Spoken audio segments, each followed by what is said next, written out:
Мухарбек Магомедович, заканчивается 2014 год. Как бы вы оценили его итоги в законодательном плане? Законодательная деятельность в парламенте, она осуществляется на плановой основе. Мы составляем на каждую сессию план законотворческой работы.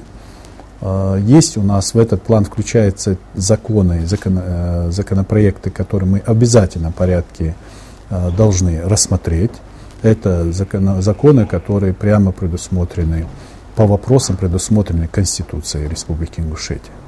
Кроме этого, мы планируем принятие законов Республики Ингушетия по совместной компетенции с Российской Федерацией и чисто по компетенции Республики Ингушетия. Мы все запланированные законы приняли, рассмотрели, а также привели часть наших законов республики в соответствии с федеральными законами.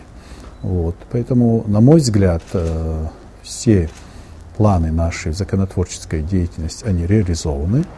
Вот. Ну и плюс к тому же мы приняли ряд дополнительных законов, которые прямо предусмотрены в связи с изменением федерального законодательства. Это по патентной системе, по мигрантам, который мы приняли недавно закон, и который будет с 1 апреля. Мы приняли дополнительный закон в связи с изменением налогового кодекса, который устанавливает налоги на физических лиц с объектов недвижимости. Мы и также рассмотрели законы, касающиеся некоторых социальных льгот для населения, но это которые вытекают тоже из федеральных законов. Вот в таком плане. Поэтому тот потенциал, который сегодня в Народном собрании имеется, я имею в виду депутатов, вполне этот потенциал был использован, и практически на наши законы, которые приняты в этом году, прокурор протестов не принес. Это тоже один из критериев, важных критериев в нашей работе, когда законы, принятые парламентом республики, на них не выносятся протесты прокурорам. Поэтому мы и это мы сделали. Поэтому все отношения, общественные отношения, которые складываются в республике и которые должны быть регулированы нормами законов Республики Ингушетия, все эти отношения отрегулированы и вопросов у нас практически не вызывают. Внимание общественности приковано к закону, который обсуждается в парламенте, о мерах социальной поддержки сельских специалистов. Скажите, пожалуйста, каких изменений стоит ждать педагогам при оплате коммунальных услуг по новому закону, и привлекались ли сами педработники к обсуждению данного законопроекта? Данный закон нам представлен правительством республики.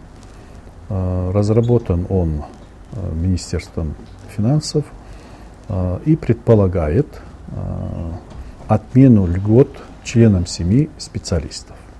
По действующему с 2004 года закону эти льготы устанавливаются не только для специалистов, которые прямо предусматриваются федеральным законом, но и для членов семьи, которые с ними проживают.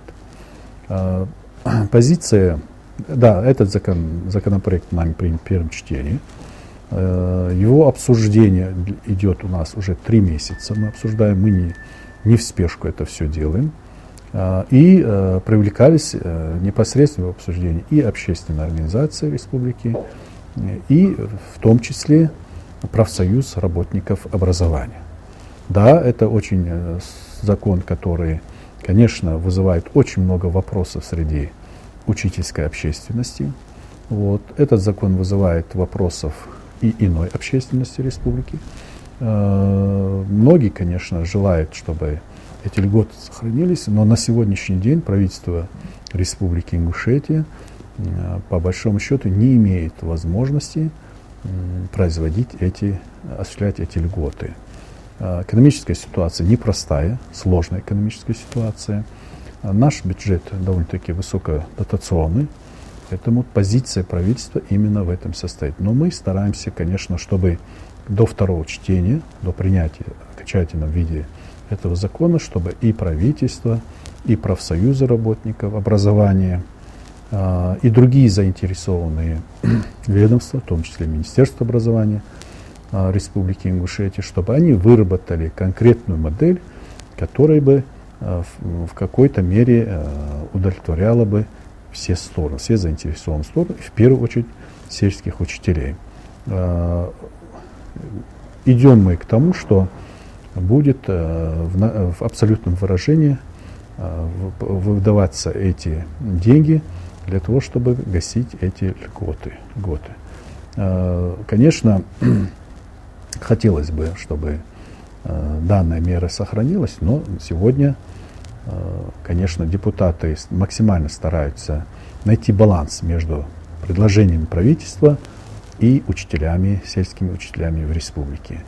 И я думаю, что максимально мы постараемся это учесть, в том числе с учетом интересов профсоюза работников образования, с таким, чтобы в последующем эти как бы меньше ущемляли интересы наших сельских педагогов. Потому что труд их очень важный, нужный. Сегодня в сельской местности учителя, конечно, работают в нагрузку. Мы понимаем, что это будет в какой-то мере на их бюджете отражаться, но тем не менее мы должны в то же время и исходить из реалий сегодняшнего дня. Поэтому мы сегодня максимально постараемся, чтобы эта льгота была, она сохранилась, но в большей степени она перейдет только к одному учителю. А остальные члены семьи этой льготы будут, по всей видимости, лишены, и мы сохранить не только интерес самого учителя, мы постараемся вместе с правительством найти ту сумму, которая бы в большей степени, конечно, отражала бы интересы сельских учителей. Известно, что в этом году парламент принял закон о парламентском контроле. Депутаты уже успели его применить на практике? Да, на практике мы его применили, и связано он с тем, что проверить по системе оплаты предъявляемых этих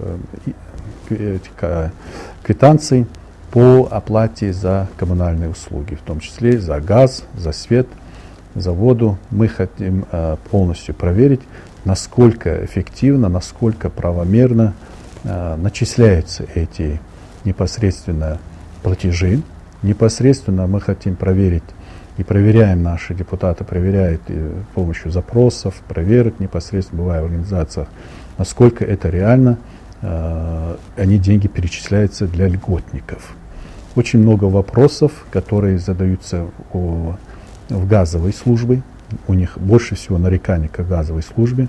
В принципе, работники газовых служб в районах и на республиканском уровне не дают внятных разъяснений населению, за что, когда и что с них требуется. Потому что всякие ссылки на компьютеры, на программы, на отсутствующих сотрудников, это совершенно неуместно. И люди, которые непосредственно осуществляют эти платежи, приходят дополнительные извещения для того, чтобы провести еще какие-то оплаты. Поэтому мы хотим, чтобы это было понятно, доступно. И уже работа эта завершается нашей комиссией.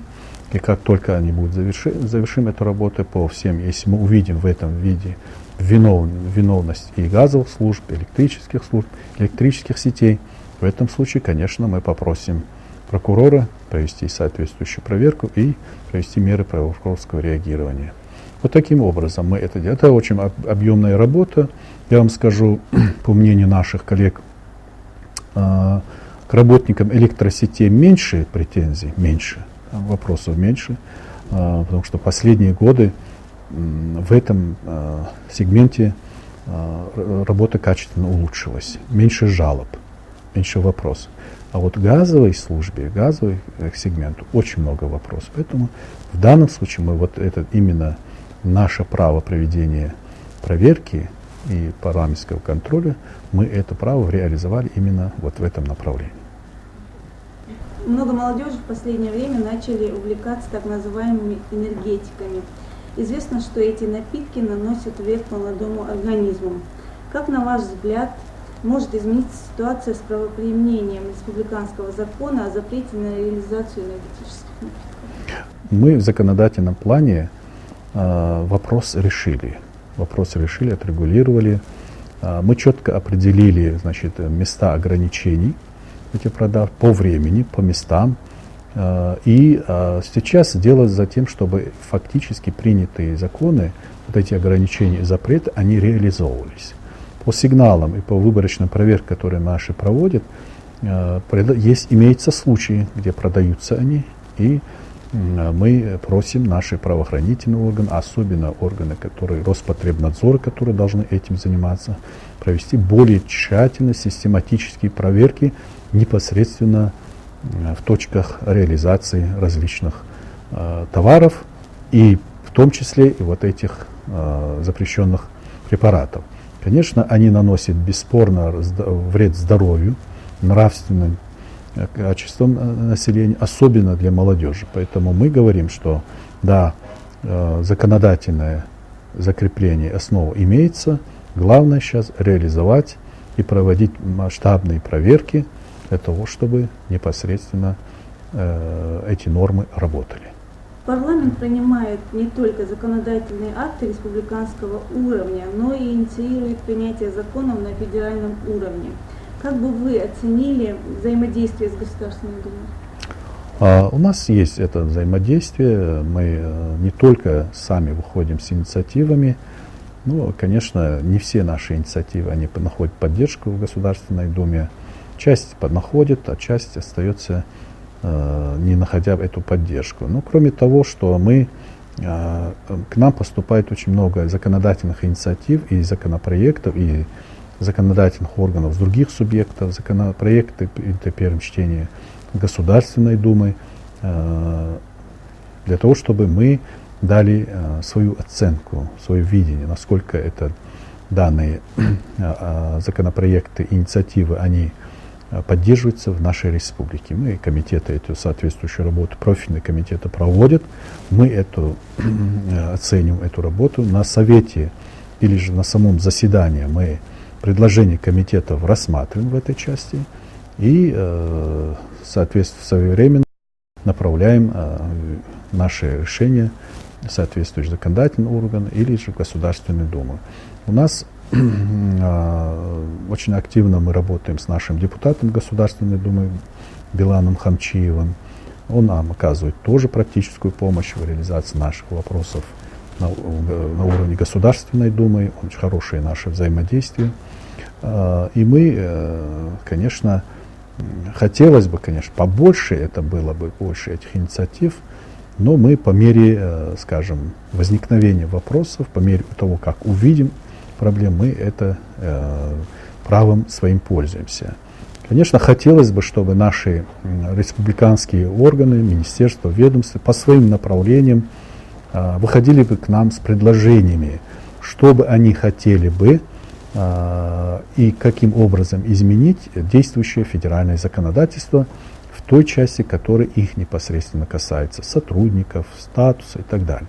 Ну, таких предложений очень мало поступает, и если бы такие предложения к нам поступали бы, мы их, конечно, изучили бы, проанализировали бы, подготовили бы, и соответствующим образом воспользуясь правом законодательной инициативы, которая предоставлена сегодня парламенту Республики Ингушетия.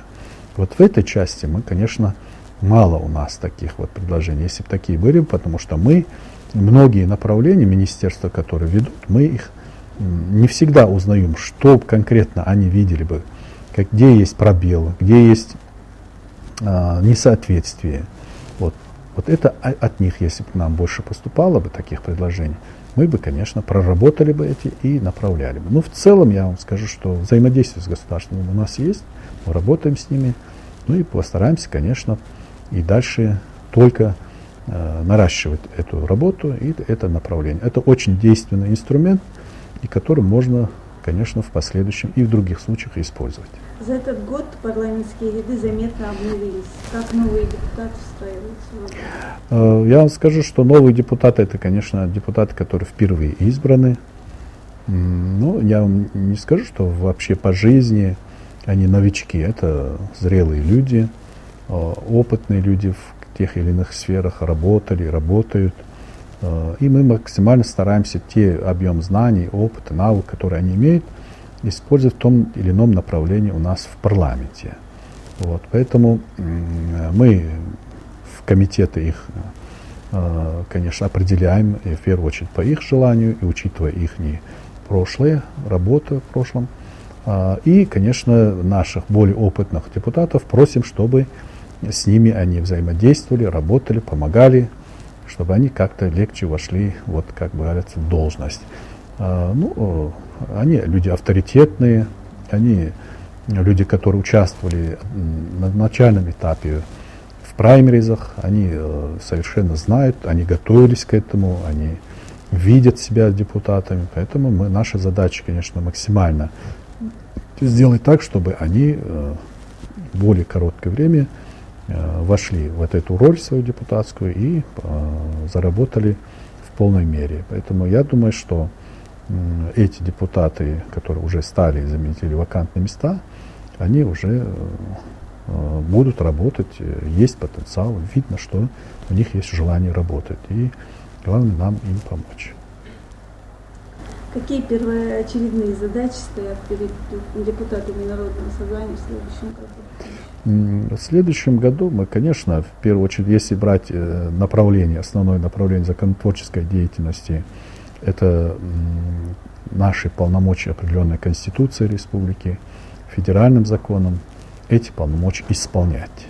Мы должны четко знать, что те круг полномочий, который нам определен, Конституция Республики Ингушетия, этот круг полномочий исполнить своевременно и качественно.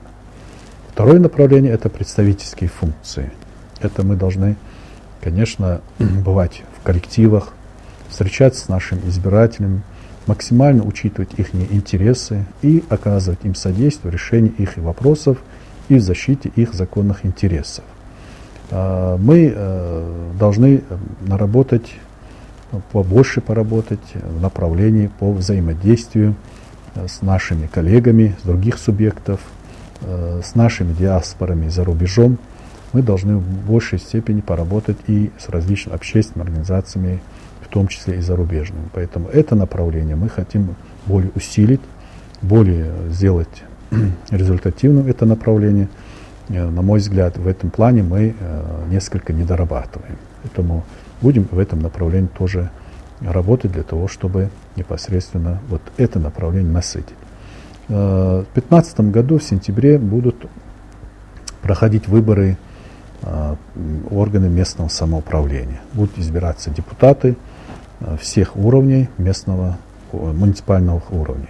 Поэтому наша задача тоже помочь нашим коллегам этого уровня и в методическом плане помочь им, поддержать их и в последующем, чтобы они в той мере, в которой они должны подготовиться для того, чтобы они по-новому, на новый срок были своевременно избраны, оказать всем и избирательной комиссии, и нашим штабам, оказать тоже помощь со своей стороны, в той мере, которая от нас касается, оказать им помощь в проведении этих выборов. Тоже мы считаем, что это очень важное направление, сформировать действенные органы, представительные органы местного самоуправления.